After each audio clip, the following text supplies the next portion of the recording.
Okay, guys, let's talk about Limelight. This song is no joke. It's so beautiful, and it's such a classic, and it's one of my all-time favorite Rush songs. I was actually just a guest on a Rush podcast last night called Something for Nothing with Jerry and Steve, two great guys. And we were just breaking down Rush songs, and I got really excited, especially talking about this one. So I did make a couple of videos on this song back in the fall, so I'm excited to revisit this in this audio long-form format. All right, so let's get into it. Let's start with the main riff. So I'm going to talk about the solo too. I'll switch to electric when we get to that, but I want to stick to acoustic for the rest of the song so we get down to the bare bones. So I love this song. It's in B major. I love the song because it's in B major. No, it's a little deceitful in the beginning because this feels like the key. Doesn't this feel like the key of the song?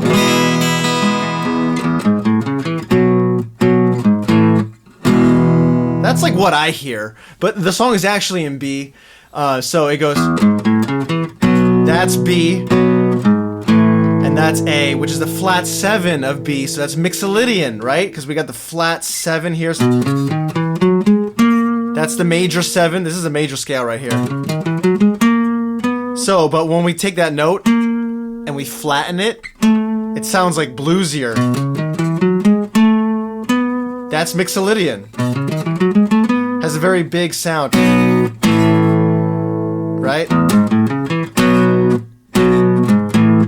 I love how he lets it ring there.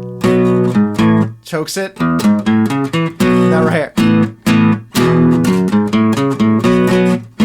Right there. That the fact that he lets that B ring over that A makes it A suspended 2. Nice and heavenly, majestic, like it's up in the sky, right? And Alex Lifeson does that a lot.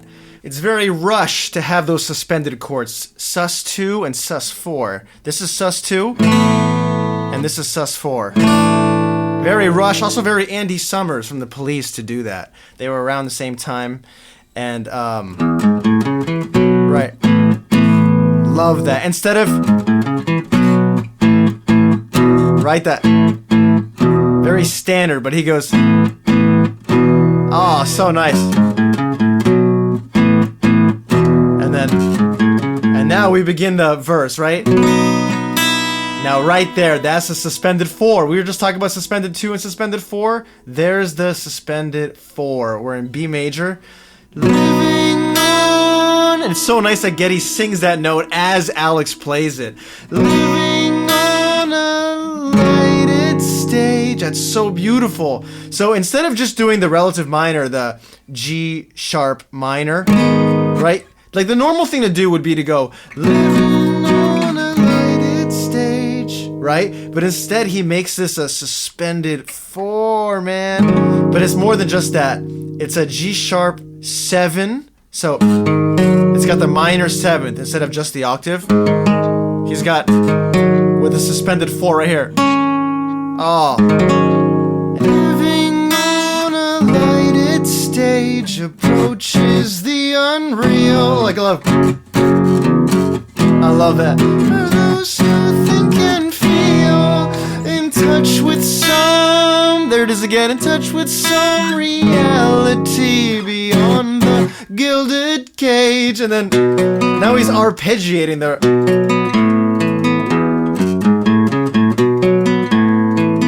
beautiful. That's in 7/4. 1, 2, 3, 4, 6, 7. Whereas this that's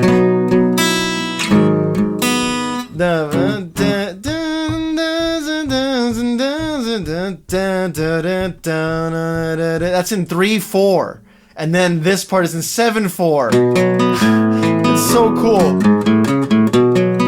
And then casting this unlikely role. I love like the flow. Casting this unlikely role. Like the second half of every verse has that kind of rolling, that skipping rhythm with the vocal. Because first it was like living on a lighted stage, right? But this is casting this unlikely role, ill-equipped to act with insufficient tact. One must put up, I love that. One must put up barriers to keep oneself intact. He doesn't do he doesn't do that yet, right? Keep oneself intact. And now we enter this beautiful, look at his arpeggios. Oh, living in the universal dream. Look at that, man. Okay, let's get this right.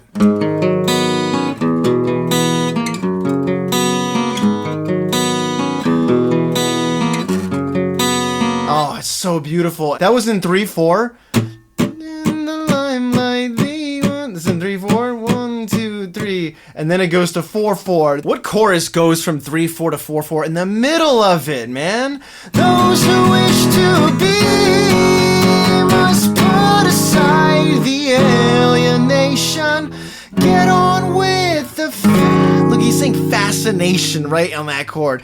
Get on with the fascination, the real relation, the underlying theme. Back to the oh, so beautiful. And we got to talk about the fact that the verses are in the relative major, which is B major, right? And then when it goes living in the limelight, now we go to the relative minor, which G sharp minor, right? But we make that suspended chord. We do that, but it's still like the bass is we're here. That's like the new world. We're in the minor world. They do a really nice oscillation, alternating between the major, the relative major, and the relative minor. A lot of songs do that, but it just like works really nicely here, especially when we go underlying theme rush. And then now we're back to the relative major. Right? Back to, and then we're still in the relative major. Living on a fish islands, caught in the camera eye. I have no heart to lie. I love, I can't pretend a stranger is a long-awaited friend. That's when he goes, friend, do-do-do. So nice. And just the lyrics, right? Feeling alienated, feeling like isolation from the fame. This is Neil, man. Living on a lighted stage approaches the unreal. For those who think and feel, in touch with some reality beyond the gilded cage. Cast in this unlikely role. It's like maybe not expecting all the success, right? Ill-equipped to act. Like nothing can train you for this fame, right? With insufficient tact. Oh, one must put up barriers to keep oneself intact. That's so good. Put up barriers, put up those walls. Neil didn't like all the public attention. Living in the limelight, the universal dream for those who wish to seem. Those who wish to be must put aside the alienation. Get on with the fascination. The real relation is the music, right? It's the art. That's the real thing that connects artists to fans and listeners and followers, right? Get on with the fascination. The real relation is the underlying theme is the depth of all this art we're creating, right? And then back to the second verse. Living on a fish islands, caught in the camera eye. I have no heart to lie. And that's, oh, it's Getty. I love that line. I just like picture him with his hand on his heart. I have no heart to lie. I can't pretend a stranger is a long-awaited friend. Oh. Right? I just love that switch to 7/4 there after we've been in 3/4. So nice. And then remember the cast in this unlikely role. The second half of every verse. Here's the second half of the second verse. All the world's indeed a stage. I love that. All the world's indeed a stage, and we are merely players. Beautiful phrasing. All the world's indeed a stage, and we are merely players, performers and portrayers. Oh, each another's audience outside the gilded cage. And then back to living. Oh.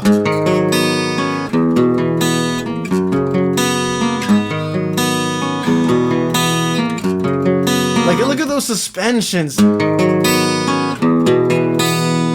That's so beautiful. Oh, beautiful. That's all the word I can say, man, because it sounds so like celestial when you do all those suspensions like that. sus4.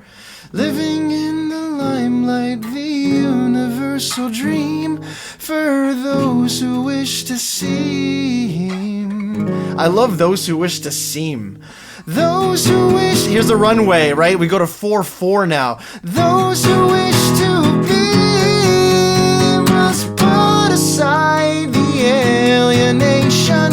Get on with the fascination, the real relation, right? The underlying theme. Okay, before I get to the solo and take out the electric guitar, one important thing that you have to understand about the solo is that we got the...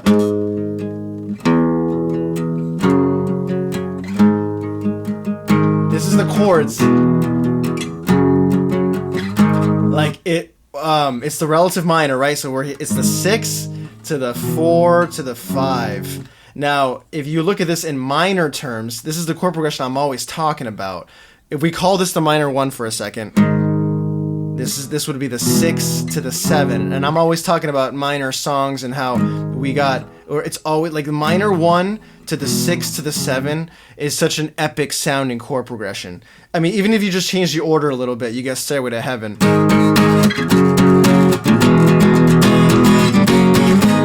Different key, right? But it's still minor 1 to 7 to 6. Also all along the Watchtower. There must be some kind of way out of here. Or what else is epic? Dream On. Sing with me, sing for the years, sing for the laughter, sing for the tear, right? Those are those chords. So Limelight has those epic chords, but it's doing that.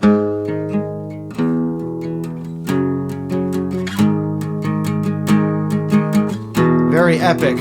I can feel it coming in the air tonight, right? Oh Lord, and I've been waiting for this moment for all my life. You see what I'm saying? Okay, so that's the Limelight solo. Let's take out the electric guitar. So the first thing I love about the solo is that it just opens on the open B string, but it's a little bit late on the timing. It's just like a little bit, ever so slightly. It's like the underlying theme. You see that? It's not like, you know, it's underlying theme. It's like suspended in the air, and then it catches with the... Oh, it gets like lifted into the sky, right? Theme, one more time. And it's a harmonic. So it drops from the sky, and then it gets saved by the... It gets like caught, right?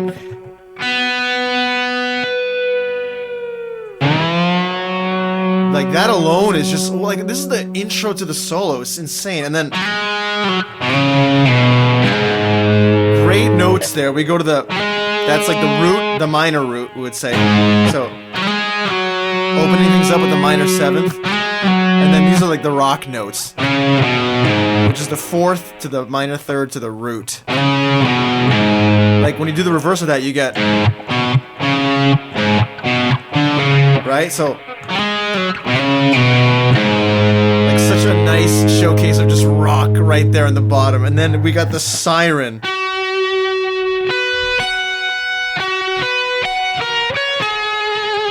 Oh, I love that vibrato there with the whammy bar. Really wonderful whammy bar work. It's so lopsided and sluggish and dreamy. It's so isolated. To me, it's always sounded like a whale is crying, like deep underwater, super alone. And this is like the light shining through the sea, right? It's like a siren. It's like a siren of light. Just a... I love that the fact that he holds so many notes. Very Gilmore-ish, I feel like, this solo. Just great intervals, like going up a perfect 4th, jumping up a perfect 5th, and then repeating again. That right there, and then oh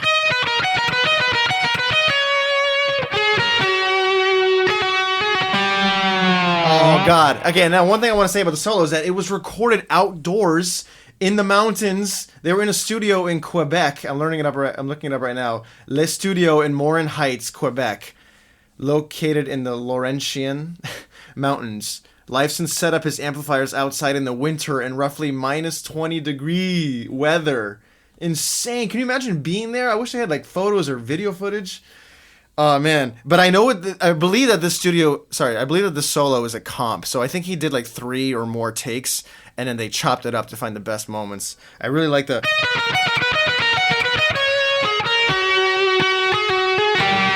And then right here. Like, it sounds like it's crying, doesn't it? It's like, oh, crying for its life. So lonely, and then... I love how it slows down. It's like speeds up, and then it slows down. It's very unpredictable.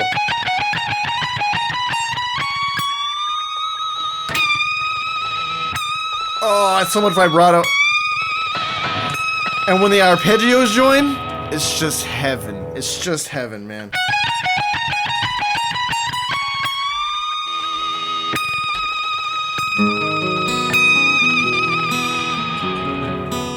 Really otherworldly, perfectly fitting for the song, and I believe it's Alex Lifeson's favorite solo as well. Perfect. It's just perfectly fitting. It just totally captures what the lyrics are saying, and that's what a solo should do, right? And it's just incredibly surreal when the vocals enter.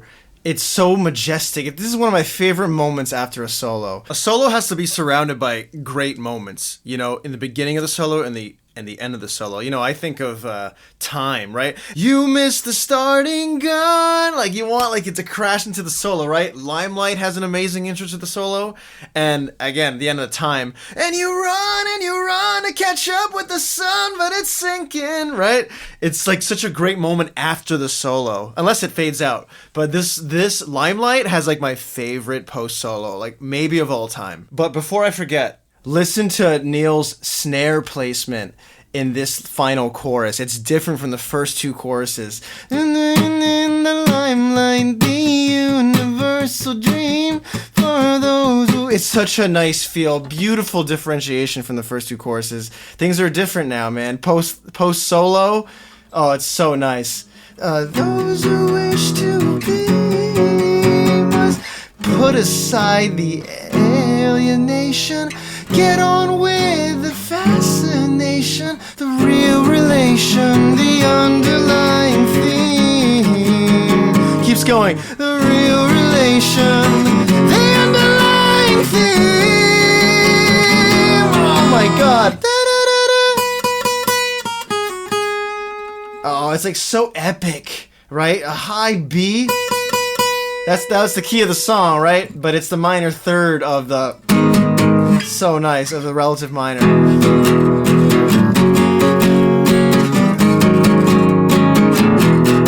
epic.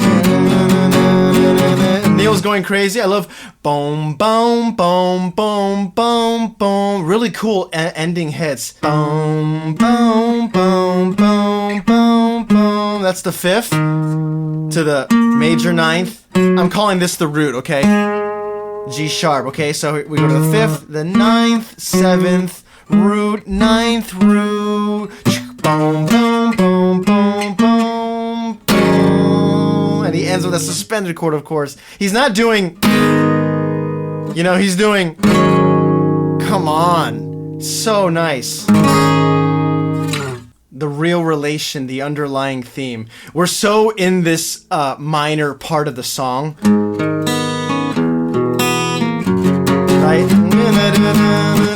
Look how far away we are from...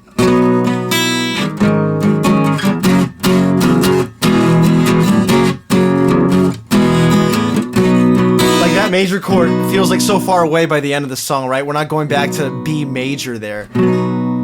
That was like the first half of the song mainly, and then the solo gets so isolated, it's so lonely, and once the solo starts, we never go back to B major. We're stuck in the G sharp minor to the E to the F sharp major, the chord progression, like the epic chord progression that I'm always talking about. And I just love the contrast between those 2 colors,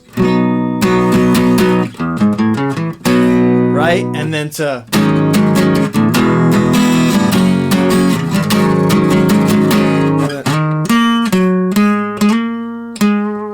So beautiful, so epic, perfect lyrics, great capturing and just evocation musically to mirror the lyrics so well. And this is why it's one of my favorite Rush songs. So thanks for listening, guys, and I'll see you guys in the next episode. If you want some free ear training, just check the show notes, or you can just go to learn.danbarracuda.com/practice to get some free ear training. Thank you, guys. See you next time.